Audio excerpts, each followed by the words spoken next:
Chères concitoyennes et concitoyens de l'ici et des ailleurs, l'année 2018 a été rude, mais elle se termine en fuego d'artifice au rond-point de toutes les espérances, les nôtres et celles des autres.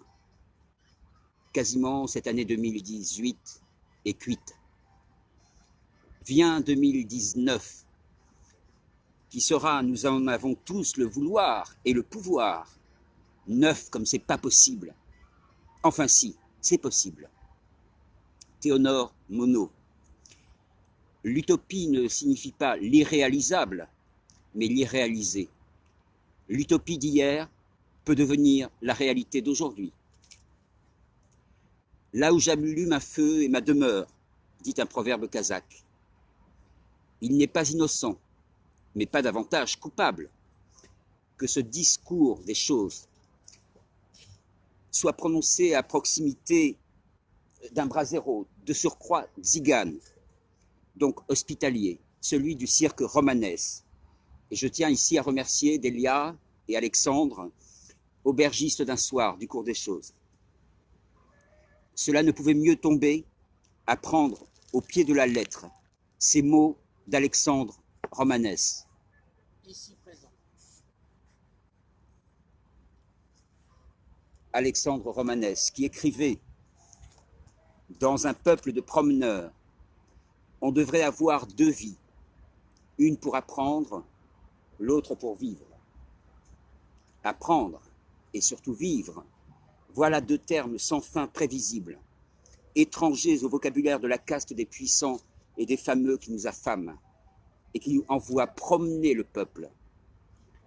Alexandre Romanès disait encore « Le pouvoir politique ne tient qu'à un fil, mais un fil solidement tenu par des hommes et des femmes prêts à tout. »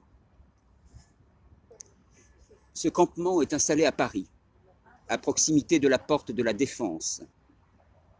Mais quelle défense?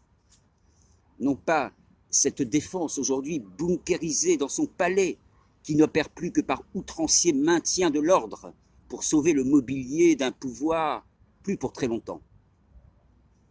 Mais l'essentielle défense de nos rêves, aspirations, utopies, en un mot, de ce désir dont Raoul Vaneigem nous disait qu'il est sans fin. Nos désirs n'auraient pas de fin si nous ne mettions tant de soin à leur en assigner. L'ignorance dont nous les entourons abrite le plus souvent la vocation de nous abîmer en regret. C'est ainsi que la mort vient avant l'heure. À mieux connaître nos obligations que nos privilèges, nous souscrivons plus volontiers aux lois qui nous dégradent qu'à la revendication de plaisir qui nous conforte à vivre.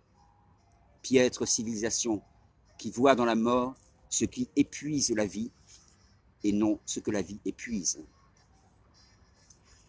Ah donc, l'an 9 ne sera véritablement neuf qu'à la condition expresse que nous puisions dans nos forces vives, sans les épuiser, les courants d'intensité qui sauront transformer le monde plutôt que de le réformer et le réinventer à neuf, et que nous sachions nous souvenir de l'avenir. Pour transformer le vieux monde qui n'en finit pas de vieillir, gardons-nous des chimères et n'attendons ainsi aucun miracle sauveteur de la prochaine élection pestilentielle. Élisons dès maintenant, sur le champ des batailles passées, la République de nos libertés, de nos égalités, de nos fraternités et aussi de nos hospitalités. Au pluriel, c'est mieux. Écrivons à maintes voix, mettons en œuvre par tous les chemins buissonniers qui s'offrent à nous, loin des autoroutes à péage qui nous mènent droit dans le mur, la constitution de ce qui nous constitue en tant qu'être vivant et désirant. À la force toutefois d'un nous sans majuscule, débarrassé des illusions désenchantées du passé. De cela, oui, faisons table rase. Étant entendu avec Bernard Noël, qui écrit dans la comédie intime, nous sommes naturellement un et volontairement multiples, mais la difficulté est ensuite de faire que ce multiple soit un. Ce chantier à venir, qui a déjà commencé, même si ses diverses origines se sont parfois enfouies dans les limbes de l'histoire, ce chantier collectivement singulier et singulièrement collectif, simultanément poétique et politique, est au-devant de nous, au-devant de chacune et chacun d'entre nous. Au fil du cours des choses, sans craindre l'imprévisible inattendu, nous pouvons nous y employer dès demain, car aujourd'hui, il se fait un peu tard, nous devons encore faire la fête à ce basculement, et la nuit qui suit pourrait nous livrer à bon port ses conseils étoilants. Lorsque nous nous réveillerons, rien ne devrait plus être tout à fait comme avant.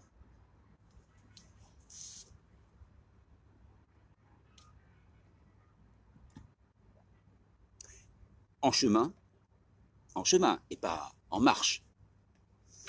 El camino se hace caminando.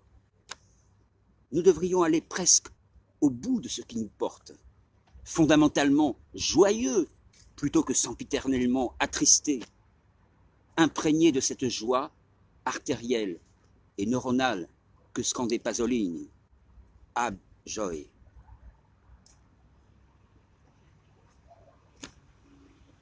Chères concitoyennes, chers concitoyens, en souhaitant que l'année à venir tienne vos promesses, j'aimerais conclure comme il se doit. Vive l'humanité, vive l'errance, à bas les rances, et vive la République de nos êtres, aujourd'hui en sous-France. Merci et bonne année.